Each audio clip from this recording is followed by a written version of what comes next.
The new royal retinue arrived in their quarters, with other paladins showing the new soldiers around. Arcturus was less than amused as the queen passed by a sensor array, causing it to short-circuit due to the amount of energy radiating from her. Serena looked at her quarters and almost collapsed from the luxury. After settling in and eating a meal, she and her retinue got the whole story up to now explain to them. By the time the sun finally vanished over the horizon, everyone was completely exhausted. With all caught up and basic information passed on, everyone went to bed. With nobody but Marcus still awake, the atmosphere around the ship was almost eerily silent. "Busy day, wasn't it, Ark?" Marcus idly said as he reconfigured satellite data. "Indeed it was, sir. I cannot say I was prepared for this," Arcturus said over the various beeps and boops of his system. "To think that all that shit took place in only 19 hours? First contact with a non-human species. Discovery of a gray colony.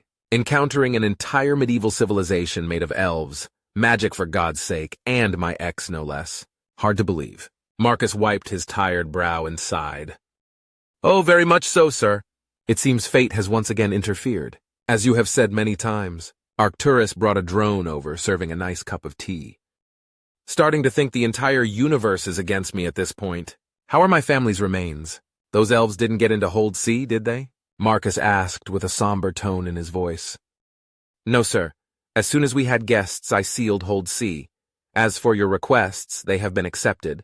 I have not yet been told who the couriers are, but I have the manifests and transponders. You will have the last in a few days at most." Arcturus beeped and displayed some charts. "Well, at least that's good news. I don't think I can take the stress anymore, Ark. I have to find a new project world now. I have to find someone else to take over from me when this is settled. I can't keep my family stuck in a cargo hold for the next 2 years. It's not right." Marcus sighed heavily as he sank into his seat. "Understandable, sir. Before we continue, sir, I need to show you something," Arcturus said and displayed a graph. Fluctuations in the sensor net. Red is the biotic spectrum. Blue is the geographic spectrum. Yellow is mechanical or artificial spectra. I'm guessing purple is the interference caused by magic. And black is?" Valtiel said as he analyzed the results. "Unidentified interference, sir. There is an unusual energy signature in the continent occupied by the factory. I have been moving factory facilities around to try to scan it and see what it is. It appears from archive records it is a gray structure, but I have yet to pinpoint its location. Interference is still too severe. I am having difficulty properly filtering it out," Ark responded, showing more evidence and archives. "Well then, take notes. Item 1. Build radar array and sensor towers across the continent to assist with scanners. Make sure we properly set relay towers," Marcus said as he typed away at the console searching through blueprints.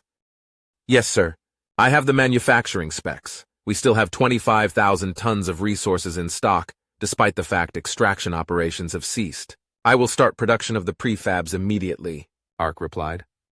"No, you won't, Ark. You will offline and recharge. Just because all this nonsense has gone on doesn't mean you need to overdrive yourself. You will get a minimum of 3 hours offline time. That is an order," Marcus commanded. "Aye, aye, sir," Ark responded with a bit of a scared tone.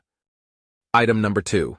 I have direct orders from the Union Congress. They've already heard about it and are bossing us about. Usually, I'd tell them where to stick it, but they made a good point. I want portable field hospitals and full medical production starting as soon as possible. Emphasis on maternity and natal care facilities. Start using the scans of the elves to produce race-specific stim packs, biotics, and aid kits. I understand they have magic and all, but I'd rather be prepared," Marcus ordered carefully, double-checking a few plans and graphs.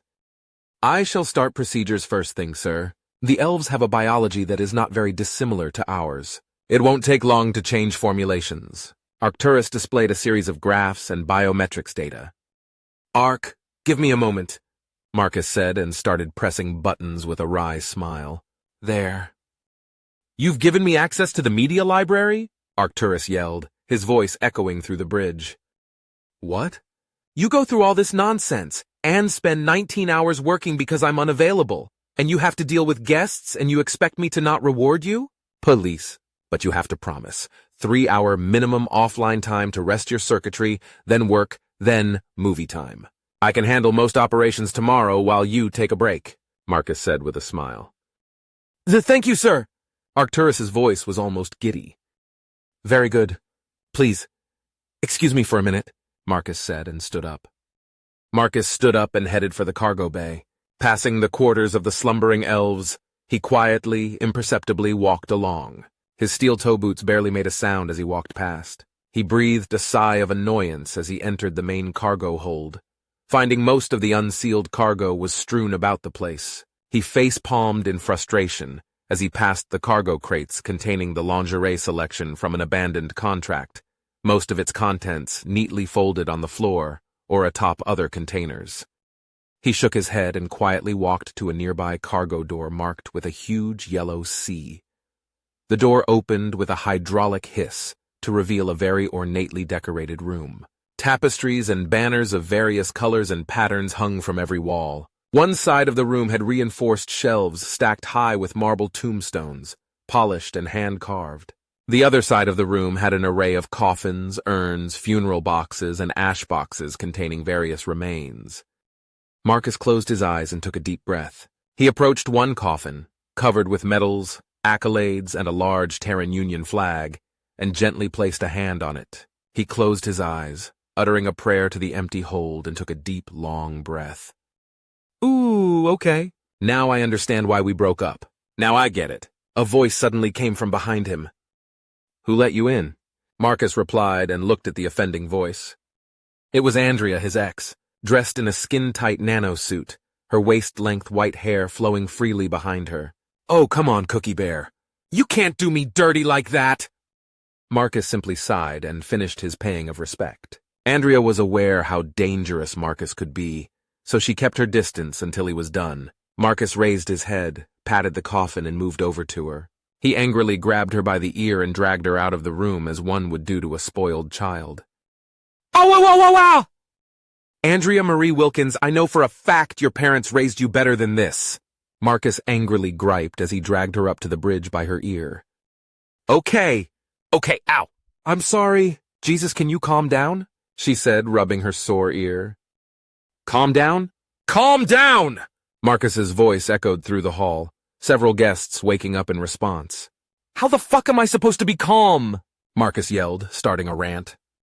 I have spent 15 damn years traipsing around the galaxy, dealing with bureaucracy and bullshit piracy, looking for any member of my family I can find, and everywhere I went I faced piles of bodies. I've had to wade through oceans of red tape in order to just see my relatives, let alone fucking recover them. And then, I have to drown in an ocean of red tape to get access to this fucking planet that was scanned properly. By this point, several elves, including Ceres, two guards, and King Valerian, had gotten out of their beds and were hearing everything that was said. Insult to injury. Why not? I have to now play host to a delegation of medieval elves who have the potential to burn my face off if they sneeze too hard because somehow magic, I guess. And more so, the scans on this planet say there's gray tech here, which means I have to tell the Mechanicus. Which now means I'm going to be drowning in even more fucking red tape. Which means the coffins in the cargo hold are going to be sitting there for another 6 months before I can ask anyone to leave. It's insulting. Andrea's face went white as she shed a tear. And now look at this shit. I have lost every member of my family that has ever existed. Fate is tempting me. Ooh, she's tempting me. I can hear the bitch cackling in the background. She thinks I can't, but I can. Oh, come now, look at all these lovely fertile ladies. Come on, Marcus. Give me more family for me to kill. Yeah, sure. Why the fuck not? Marcus finally ran out of breath and sat on the floor in the corner having a quiet sob. I can't take this anymore. I'd rather just hand this over to someone else than go find a new planet and start again. I can't take this anymore. Andrea sat next to him. Huh. That's what you think, huh? You think fate is effectively cursing you to be alone forever? How else does one interpret this situation exactly? Oh, sure, maybe fate is giving you a break and decided to torture someone else for a change. Yeah, I don't believe that shit for one damn second, Marcus said in a mocking tone. So, you're not even willing to try give it a chance? Andrea asked. Not a single damn thing has gone right for the last 15 years. Optimism is impossible when every path forward has a hurdle you can only use a sledgehammer on to get through. I refuse to inflict this on another person. Maybe, just maybe, When everything is finally settled, I can finally relax. Another 20 years, maybe? Marcus bashed his head against the wall behind him out of frustration.